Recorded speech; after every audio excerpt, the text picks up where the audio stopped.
Okay, in this video we're going to talk a little bit about the second vector in this T and B frame. We've already talked about the T vector, the unit tangent vector. We're going to talk a little bit about the N vector and what it is, how it's defined, and some properties of that N vector. All right, so first of all we need to make sure that we start with a smooth curve. So for a smooth curve C that is determined by R of S, okay, and so we've talked about that S before when we see that as the parameter in a parameterization of a curve that has a specific meaning. We define N is defined to be dt ds, so the derivative of the T vector we talked about previously with respect to S divided by the magnitude of dt ds whenever this is defined. So we'll talk about that a little bit. All right, so a couple of important properties to think about with this vector. Oh, and also should probably write down what it's called here. This N vector is called the unit normal vector. That's what the N stands for, to the curve. So this is how that's defined. So a few properties here, a couple of which maybe you can see in the name here, but we want to justify why those things are true. So the first important property here is that the N vector is defined in terms of S.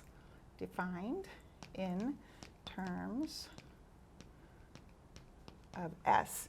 So the important part about that is that remember that S, an arc length parameterization of our curve, strips away that motion along a curve, whether we're going fast or slow, and really is focused on the geometry of the curve. So anything that we look at here that's actually defined in terms of that arc length parameter is really focused on the geometry of the curve, not whether we're going fast or slow or speeding up or slowing down. All right, so this is talking about how N is defined this way in terms of S. Another important thing to think about would be, is there any time where N is undefined? And so with this fraction here, so certainly if that denominator is 0, N will be undefined.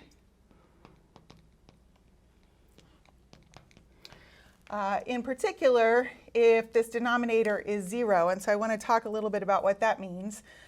So that would be the derivative of t with respect to s. So if dt ds is 0. So this is the magnitude of a vector. The magnitude of a vector is only 0 if that derivative vector, if that vector is 0.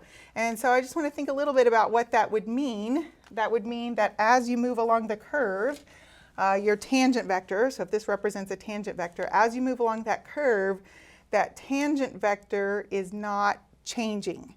Okay, so you can kind of visualize what that curve might look like if the tangent vector is not changing. It's never going to change length because the tangent vector is a unit vector. The only way it would change would be if it changed direction. So if the tangent vector is not changing, then that means that the curve is not changing direction. And so at least locally, you would have a straight part of the curve here, would be what would be happening if your unit tangent vector is not changing. All right, so the N vector would be undefined in the case the unit tangent vector does not change, or we have a straight curve. We'll look at some examples related to that also.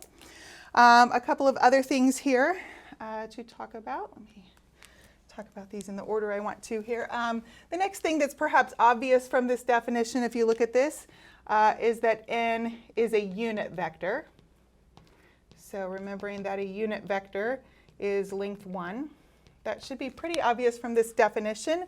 We know how to take a vector that perhaps is not a unit vector and then rescale so that we get a vector in the same direction that's length 1, and that we just take our vector and divide it by its magnitude. And so from this definition, it's pretty obvious that that is a unit vector. A couple of other properties that have to do with where N points. So when you think about a curve, where that N vector would point.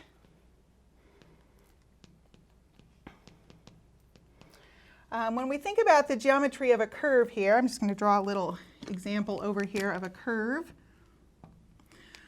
So a tangent vector would be tangent to that curve in the direction of motion. So whatever one unit of length is, we can think about that here.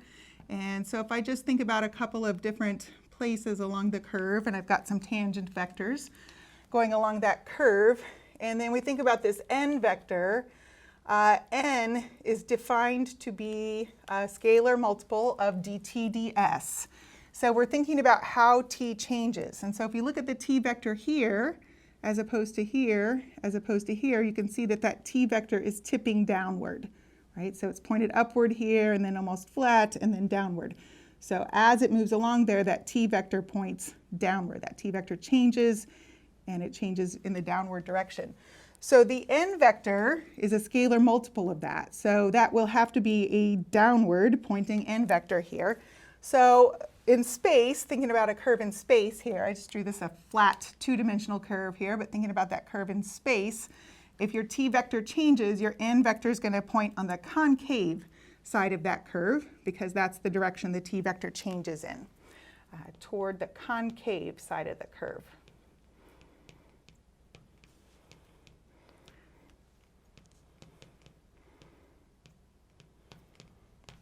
Right, so again, that's about how t changes. All right, so one other important property of the n vector is that not only is the n vector on the concave side of the curve, but I can actually draw an estimate of the n vector at a few points here, because as it says in the name here, that n vector, at a few different points here, that n vector is normal to the curve and also normal to the unit tangent vector, so that we have a 90-degree angle here. That is not immediately obvious from the definition. The rest of this is pretty obvious based on the definition, but that n vector is perpendicular, or I'll write here orthogonal,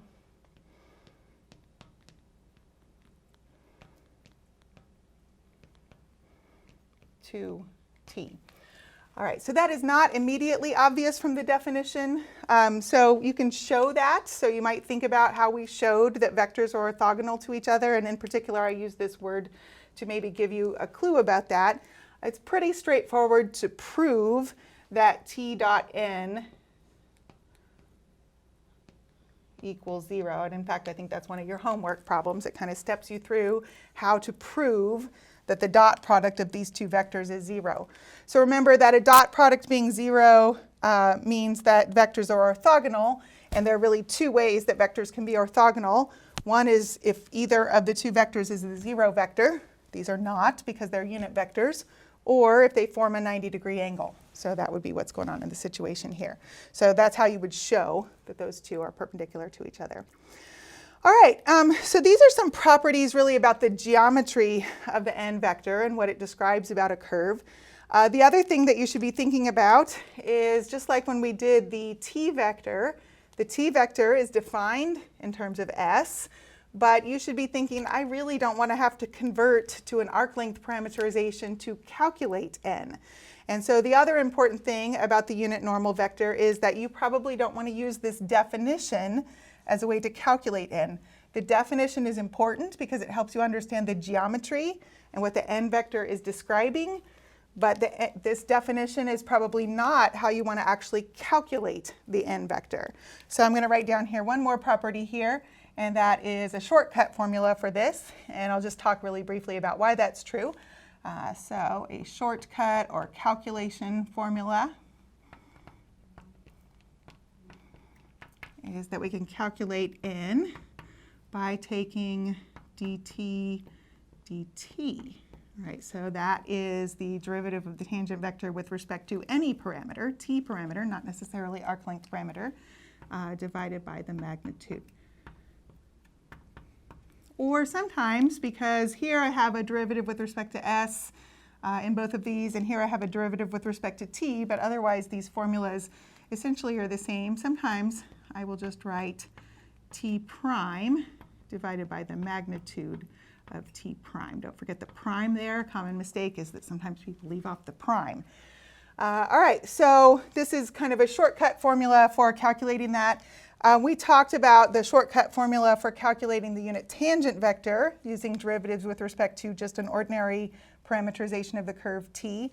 And really the justification for this shortcut formula is the same. It's essentially a chain rule relationship. You can take the definition of n is dt ds divided by its magnitude, and then provided your t is a smooth parameterization, your small lowercase t here gives a smooth parameterization of that curve. You can use chain rule to rewrite these derivatives. So I have a derivative of the unit tangent vector with respect to t parameter times dt ds. That's chain rule on the numerator. And then the same thing here on the denominator. So I've just used chain rule on both the numerator and the denominator. You can use a property of magnitudes of vectors. This is a vector derivative, and this would be a scalar quantity here. So you can use a property to rewrite that denominator as the absolute value of dt ds. I'll just put that out front here since it's a scalar, times the magnitude of this vector, dt dt. And we looked in that prior video where we looked at some justification for a shortcut formula for t. We looked at what dt ds actually is. We talked about that s is an increasing function of t, so ds dt is positive. That means that there is a dt ds, and it is also positive, so these absolute value bars don't actually change anything there. So the dt ds that's here on the denominator, I can drop those absolute value bars, and then these two things cancel, and we're left with what we have here in this shortcut formula. All right, so you should remember that the n vector is defined in terms of s. That helps you think about these properties here. But anytime you're going to calculate that unit normal vector, you want to use this to calculate that so that you can avoid having to go through an arc length parameterization, which you might remember can be pretty messy. All right, in the next video, we'll do a calculation example and then look on the computer at how these vectors would look when we're looking at a curve in space.